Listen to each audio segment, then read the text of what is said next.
Here we are, lesson number 19 out of our study in Timothy, and today we're talking about being spiritually shipwrecked. So I got my life preserver on. I am ready for this lesson. Before we jump into the lesson, I do want to just kind of talk to you about one thing. One of the difficulties with some of the guidelines that every church is dealing with now, we're in the same boat as every other church. Pretty much every other set of guidelines I've read from other churches is right on track with where we are. We're a little bit less, actually, with some of the guidelines than many of the other churches. But we're kind of in that same boat, and some of the difficulty with meeting that way is it does cut out some of the interaction that is great in the church setting. So I've been kind of brainstorming, how can we operate safely and still have some of that interaction, still keeping a distance and not, having that specific time of kind of, lingering after the service, that type of thing. So the idea that I came up with is to implement into the Sunday service kind of a testimony time, a time that we can share a blessing with the rest of the church. So be thinking of that this week. I mentioned it in the email on Sunday. Be thinking of a blessing that you wouldn't mind sharing with the rest of the church, and just from our place on Sunday, wherever we're seated with our family, we'll be able to share that, and that'll help with some of that interaction, so we can interact with one another and hopefully edify one another with those blessings. The blessings need to be positive, and that's what we'll do. So we're looking forward to that. Be thinking of that this week, and so let's now jump into our lesson. So we're here in 1 Timothy chapter 1. We're looking at verses 19 and 20. And they read like this: holding faith and a good conscience, which some, having put away concerning faith, have made shipwreck, of whom is Hymenaeus and Alexander, whom I have delivered unto Satan, that they may learn not to blaspheme. So if you remember last week, in our last lesson, we talked about that military charge of warring a good warfare. Paul wanted Timothy to war a good warfare. And here, this is kind of a continuation of that same charge. He wants him to war a good warfare. He wants him to stay on track. And here he is saying he wants Timothy to hold to the faith, hold to the doctrines that he knows to be true, and do so with a good conscience. In other words, knowing that what he believes is true. Then he gives an example of what happens if that is not done.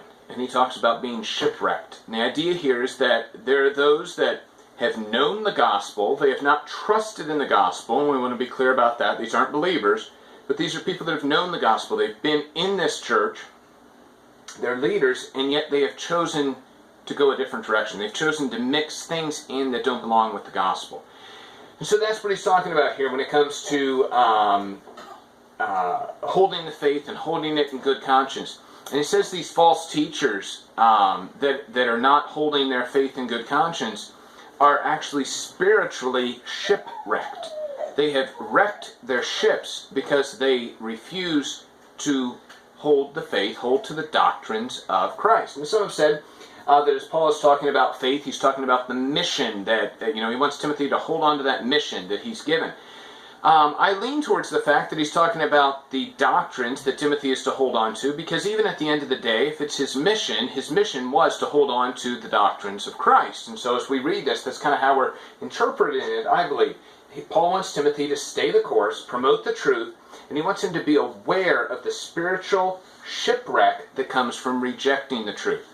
And he's going to have Timothy handle, at times, very abruptly and very decisively, these false teachers that are teaching something contrary to the truth. Paul refers to faith and conscience. He's referring to the faith and the true doctrines of Christianity. False teachers had taken the faith and they had traded a good conscience for trusting in false doctrine. They knew deep down, at the end of the day, they knew that what they were trusting in was wrong. And yet they chose to do it anyway. So they didn't have a good conscience about following these things, and that's what Paul's talking about. Some have traded a good conscience for money, for power, for prestige, and they're living in a spiritual shipwreck because they refuse to believe the gospel of Jesus Christ.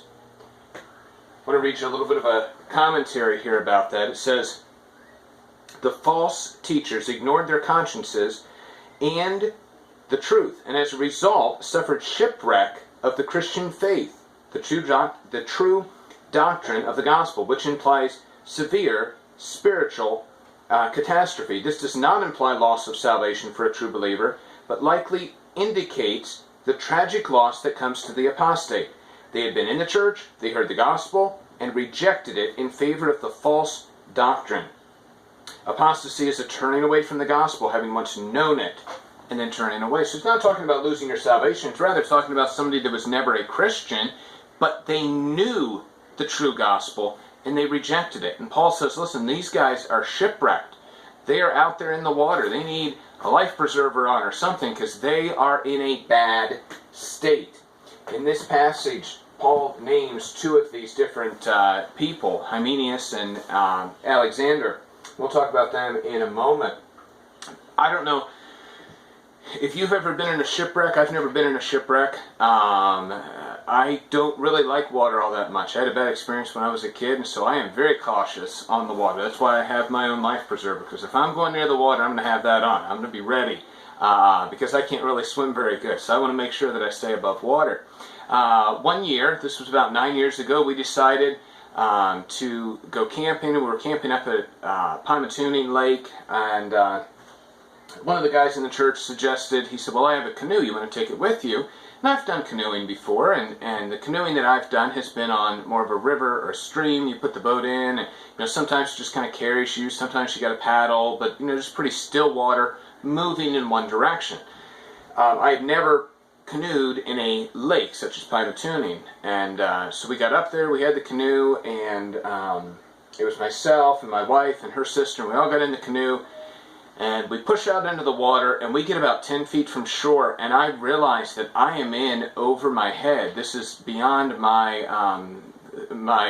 skill level, trying to canoe on Pymatooning Lake as the wind's coming across, and the lake's kind of got these waves and ripples, and I was not accustomed to that at all when it came to canoeing. So we got about 10, maybe 15 feet out from the shore, and I said, nope, this is it. And we turned around and we paddled back to the shore, and that was the end of our canoeing adventure. I did not want to be a shipwrecked canoe out in the middle of Lake Pymatooning and have to have the ODNR guys or whatever come and rescue us from the middle of the lake. And so we turned around to avoid that shipwreck. We didn't want that. But as Paul talks about a shipwreck, he was in more than just a canoe flipping over. I've been in a couple of canoes flipping over, but luckily it wasn't in the middle of Pymatooning Lake. But Paul, he's survived now a couple different shipwrecks, and they've been really bad catastrophes. And so when he uses this term, this is more than just kind of going out on a small lake, and he understands the meaning behind this, the severity that a shipwreck can cause. And so here, Paul mentions two different people by name. Now, we don't know a lot about these two men that Paul says have shipwrecked their lives spiritually. Hymenaeus is talked about in 2 Timothy, and he's referred to in reference of another false teacher. Some have said Alexander, perhaps it was Alexander the coppersmith that had caused a lot of injury and problem with Paul. But at the end of the day, a lot of times when we read of different names in the New Testament, we don't always know who the people are. We know what we need to know about the New Testament, but there's a lot of the church history that we don't know. And so we don't necessarily know every detail about these people, but we have an example of what they had done. We have an example of what had to happen with them. And that's what we pull from. Not necessarily them and in themselves, but the situation surrounding them, their beliefs, what they were doing, and then how the church responded. These people, they're not believers. They have known the truth, and they have rejected it. We want to make sure we're clear. This isn't a loss of salvation. It is a rejection of the truth. Now, it doesn't mean necessarily that both of these people, at least I don't believe it means that both of these people are destined for hell. I believe until their moment of death, they still have an opportunity to come to Christ. They have an opportunity to get out of that shipwreck and believe and repent. I don't believe that by delivering them over to Satan, as Paul uses that term, that it means that they can't become a Christian. I really believe that it's specific to do with setting them outside of the church, handing them over, and in hopes that they would learn and come to the knowledge of the truth. They have nothing to save them from the waters. They're hanging on to whatever things they believe in, but in the end, those things can't save them. And that's why they're in a really dangerous position. What makes it even more dangerous is that many living in this spiritual shipwreck are instructing others. Right, so grasp that for a moment. We think of someone being in a shipwreck and they're trying to coach you on how to sail. Can you imagine taking advice from someone that's floating in the water, holding onto a board and saying, well, let me tell you how to do it. I'm pretty good at this. We look at that and we think this is ridiculous. We can't trust this person that is shipwrecked. And that's what's happening here. So they're leading people astray when it comes to the gospel of Jesus Christ. They are shipwrecked, and really they're just leading people right behind them. They've crashed into a giant boulder that was in the water, and they're just leading people saying, hey, come on, crash into this also. So this is a very difficult thing. The teaching coming from these people is most definitely leading others to be spiritually shipwrecked. This is why we read the next verse. It tells us that these two men that are shipwrecked in their faith, that Paul has delivered them on to Satan. And this is a harsh treatment. It's not one to be taken lightly. These false teachers need to trust in the truth of Jesus Christ. But until they choose to do that, until they choose to reject their false teaching, the safety of the church cannot be in jeopardy for these two men. And that's really what's going on here. Let me read you for a moment here a little bit more in this commentary. Paul put both men out of the church, thus ending their influence and removing them from the protection and insulation of God's people. They were no longer in the environment of God's blessings, but under Satan's control. In some instances, God has turned... I'm going to skip down through that part. I'm going to read this part here. Also, Paul learned not to blaspheme when confronted by the true understanding of the law and gospel. That was what those men needed.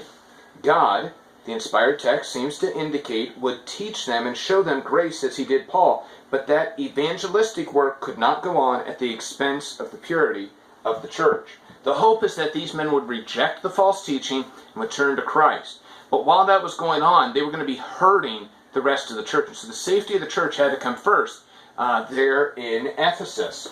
It's getting warm with my life preserver on here. As a church, we want to help everyone. However, there are times that someone cannot be helped. That's a difficult thing. That's not what I would say a common thing, but that does happen. And there's times when churches have to remove someone from a teaching position, or maybe just remove them entirely from the church because they're spreading false doctrine, they're hurting the church. While we want them to be restored, we want them to trust in Christ, there are times that we have to remove them because of the gravity of the situation, and so that the safety of the church remains good. There are times when, for the safety of the church, we have to remove a person's influence from the congregation. But listen, this is why we as a church have a statement of faith. This is why we're updating our statement of faith, to make sure that we are covered. So if somebody were to come in and they were to start teaching something that's false, we would immediately be able to say, no, this is what we believe. This is non-negotiable as to what we believe, and then we would have to separate them from the influence of the congregation. This is why our statement of faith needs to be in a place that accurately represents what we believe. We don't want there to be loopholes for people to try to jump through or anything. We want it to be accurate so that people know exactly what we believe and so they can be on the same page with us. I want to point this out. True believers cannot be shipwrecked. However, true believers can get into very rough seas if we follow false teaching. If we're following some doctrines that just aren't correct, maybe we're correct on salvation, but some of the other things are a little bit off, we're going to fall into some rough seas. And that's one of the reasons why we have the local church. We have the preachers and the teachers and the edification of the local church. It's to keep us on track, to make sure that we're rooted and we're grounded in the truth, so that we're not, every time we hear a new doctrine, going over here or going over there, but we're staying grounded in the truth of God's Word. So if I come in one Sunday and I'm teaching something that is off the wall, there's many people in the church that will say, wait a minute, there's a problem here. You know, what you said, and that doesn't line up with the Bible. And maybe we, a Sunday school teacher would come in and start saying, to be saved, you need this or you need that, and adding things in. And we would immediately, as a church, say, wait a minute, no, that's incorrect. We would hope that they would come to the knowledge of the truth. But if they did not, for the safety of the church, we would need to remove them. And that's what's happened here. We do not want to be tossed to and fro every time we hear a new teaching as a believer. We want to be grounded in the truth of God's Word. That's one of the reasons why we have this preaching and the teaching time within the local church. We want to be anchored in the complete truth of God's Word. We want to hold on to the truth in good conscience. We need to understand that following false doctrine is going to lead to being spiritually shipwrecked. Hope that's an encouragement to you, and we look forward to seeing you on Sunday.